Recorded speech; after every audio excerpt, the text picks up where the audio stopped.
2 anos depois do rompimento da barragem de Fundão, na região de Mariana, MG, biólogos, geólogos e oceanógrafos que pesquisam a bacia do Rio Doce afirmam que o impacto ambiental do desastre, considerado o maior do país, ainda não é totalmente conhecido.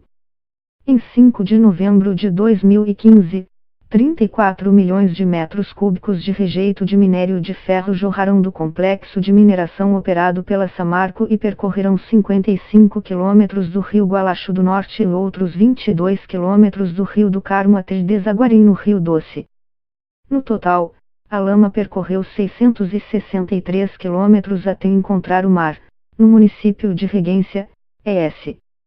Ainda não é possível mensurar completamente a dimensão do impacto na natureza porque boa parte da lama continua nas margens e na calha do rio, dizem especialistas consultados pela Notícias Brasil.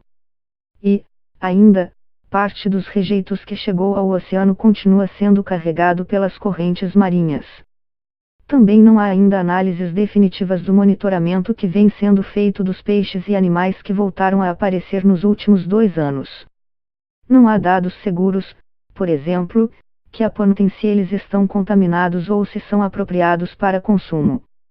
O plano de manejo do rejeito de minério de ferro elaborado pela Fundação Renova, que hoje responde pelas ações de reparação da mineradora Samarco e de suas controladoras, Vale e BHP Billiton, foi aprovado apenas em junho deste ano pelo Comitê Interfederativo, CIF. Presidido pelo IBAMA, o CIF orienta e valida as decisões da Fundação.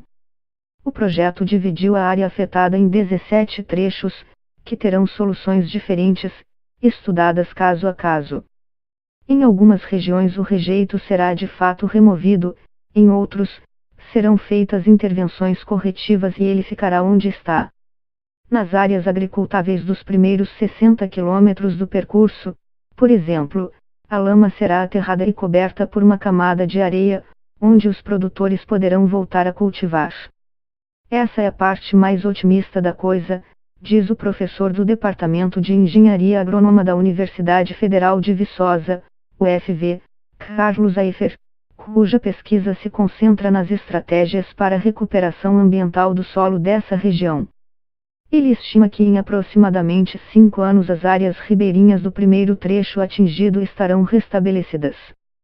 Os pesquisadores concordam que é inviável retirar todo o rejeito que se espalhou ao longo da bacia, mas ponderam que, quanto mais tempo as ações de recuperação demorarem, maior o risco de que o rio volte a ser contaminado pela lama que ainda está nas margens, especialmente nos períodos de chuva. Para evitar que isso acontecesse, diz Aifer, a recuperação da mata ciliar a vegetação que recobre as margens do rio e evita que a chuva leve sedimentos para o leito deveria ter sido priorizada. A restauração florestal prevista pela Renova, de acordo com o IBAMA, ainda não começou. Por ora, o que estão sendo feitas são ações emergenciais para tentar evitar que a lama desça para o rio, com a plantação de gramíneas e leguminosas que teriam a função de manter a terra mais firme. Para Carlos Sperber, professor do Departamento de Biologia da UFV, e Frederico Ferreira, ambos do grupo que pesquisa a regeneração da mata ciliar e do habitat aquático do Rio Doce, a estratégia pode tornar ainda mais difícil a recuperação da vegetação devastada pela lama. Essas são espécies invasoras que podem se espalhar pelo curso do rio, pondera Ferreira. A equipe também monitora em expedições periódicas a fauna do alto do Rio Doce, mais próxima do local do desastre. A tragédia dizimou todas as 26 espécies de peixes que habitavam aquele trecho, diz Ferreira. Praticamente todos os peixes morreram durante a avalanche. Mais de 1 ano depois, em janeiro de 2017, apenas o lambari estava de volta. Passados alguns meses, o número de espécies subiu para 4, provavelmente trazidas pelos afluentes. A equipe espera ter os primeiros resultados a respeito da saúde dos peixes até o início de 2018. O biólogo Dante Pavan, que faz parte do Grupo Independente para Avaliação do Impacto Ambiental, GIA, e percorreu pelo menos 2 vezes os mais de 600 quilômetros atingidos pela lama, lembra que o rio ficou 6 meses sem luz, por causa da dissolução de parte do rejeito de minério de ferro, que coloriu a água de laranja. Houve quase uma implosão do ecossistema. Carlos Sperber e Frederico Ferreira ponderam que, ainda que o rejeito em si não tivesse uma concentração elevada de metais pesados, a avalanche de lama pode ter levantado muito material contaminado que estava depositado no fundo do rio, fruto de séculos de exploração da mineração na região, local do primeiro garimpo de ouro no Brasil.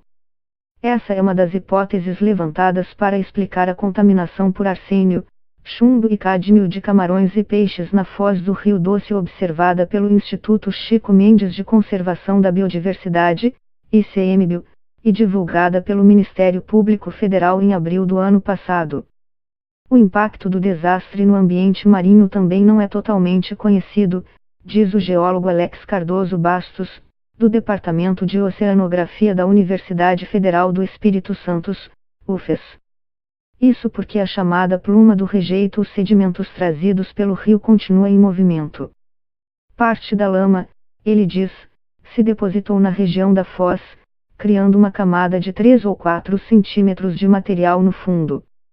Em condições normais, o doce deposita 1 centímetro no mar em um ano.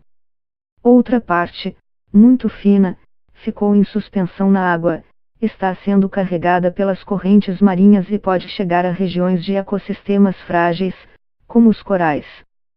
Tem muita coisa ainda para ser diagnosticada, como a situação dos manguezais ao norte e as áreas de corais ao sul da foz, diz o geólogo.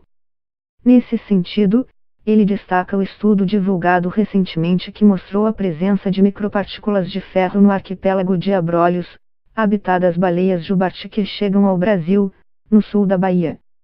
O rejeito de minério de ferro tem pelo menos 3 impactos ambientais na foz, explica o biólogo Ângelo Fraga Bernardino, que também é professor do Departamento de Oceanografia da UFES e estuda o impacto do desastre no ecossistema marinho. A parte mais densa soterra o fundo e prejudica a vida dos organismos que vivem ali, como os bentos. A parcela mais fina, que chega a ter a consistência de um gel, diminui a penetração de luz e afeta o processo de fotossíntese do plâncton, ao mesmo tempo em que altera as condições químicas da água. Bastos lembra que, ainda que tenham passado 2 anos do desastre, o rio pode continuar trazendo sedimentos para o mar, já que há uma quantidade relevante de lama depositada na calha do Rio Doce. Quando a gente sobrevoa o rio hoje, ele está limpo. Mas se venta forte, por exemplo, o material do fundo ressuspende, ressalta o pesquisador. A presidente do IBAMA, Sueli Araújo, afirma que a Agência Nacional de Águas, ANA, faz um monitoramento sofisticado do Rio Doce e que os dados garantem a potabilidade da água no decorrer de todo o seu percurso. Hoje o Doce é o rio mais bem monitorado do país, diz. Além da qualidade da água, ela destaca que a primeira fase do processo de reparação ambiental que será feita pela Renova se concentrou na área onde aconteceu o desastre, na região das barragens de Candonga e Santarém, para mitigar o risco de novas tragédias. Essa etapa emergencial foi superada. Há programas mais avançados do que outros, mas nós estamos nos empenhando para que a recuperação seja feita, explica a presidente do IBAMA. Estão em curso agora os programas de recuperação de nascentes e o de manejo de rejeitos, com plantio de espécies para contenção da lama nas margens.